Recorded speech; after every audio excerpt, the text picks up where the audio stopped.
So we talked about John and Jenny and their corporate structure. They set up a corporation and then they added a holding company to their corporate structure. And that was just to manage the way they get paid and what made sense for them in managing risk. Today I would like to touch on more risk that the corporation faces and how they prepare for those risks. So just a quick reminder, John and Jenny are not married to each other. They deal with each other at arm's length.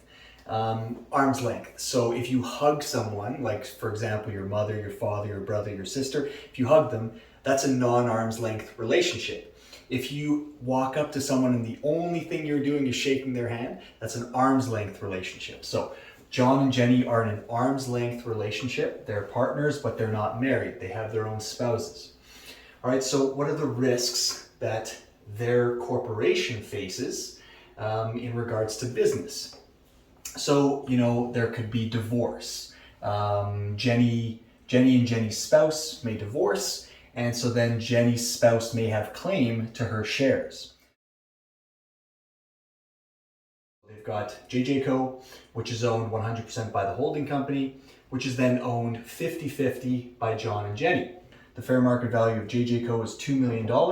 So if John and Jenny are 50% shareholders, Jenny's shares is worth $1 million. Jenny's spouse may be able to make claim on some or all, like some of that. So that's a risk that the business faces if we see divorce. We could see bankruptcy. Maybe it's just time to retire. In my previous video, I talked about John being quite a bit older than Jenny, so maybe he's now exiting the business. How does Jenny purchase all of those shares from John? These are concerns. These are risks that the company faces. Is the company liquid enough to just buy John's shares outright?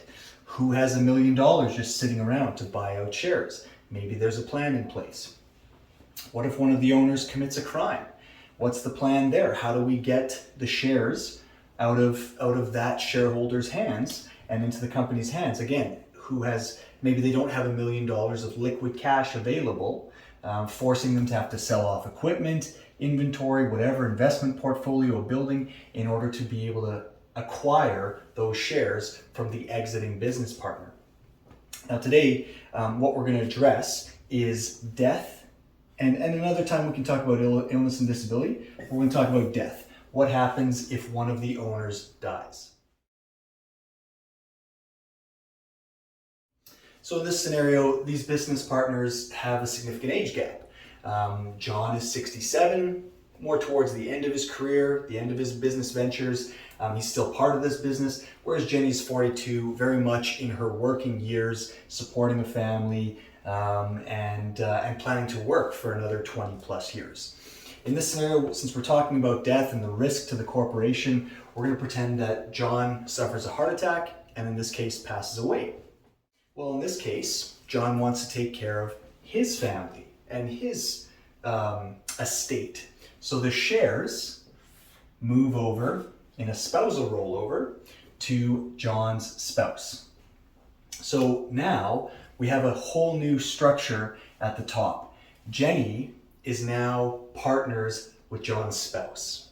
And in this case, John's spouse has never really participated in the company's operations, has no idea what JJCo does, knows what they're about, has obviously been married to John for a while now, gets what the company does, but has no idea how it operates, the mechanics behind it, the inventory, all these things. So Jenny really does not want to be in a partnership with John, and vice versa. John's spouse, I should have said John's spouse earlier, John's spouse doesn't want to be in the business with Jenny. She just wants the value of these shares and to just walk away, wipe her hands. And it's unfortunate that John passed away. It would be even more unfortunate if now she was financially stressed over the corporation and a strained relationship with Jenny. That would even add more problems. So there's a way to get these shares purchased by Jenny with cash when the company doesn't have liquid cash available, and we can do it in a very tax efficient way.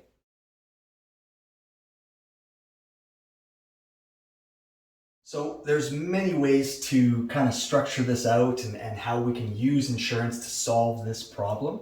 Let's pretend that the corporation owns insurance on both Jenny and John. Okay, so in this case, John passes away, so insurance pays out to the corporation. The corporation now has a tax-free death benefit, liquid cash, that can then buy the shares from John's spouse. John's spouse gets $1 million, walks away clean and happy. Jenny is now 100% shareholder of the corporation. She gets to walk away happy, washes her hands. It's a clean break. Everyone's happy here, and it's a big problem solved very quickly with insurance. And so in many cases, where you might need a lawyer, where you might need an accountant, where you might need both, in some cases, insurance is actually the best solution. So there you go. With good planning in place before a risk is realized, Jenny can be saved in this scenario, and John's spouse can be saved in this scenario.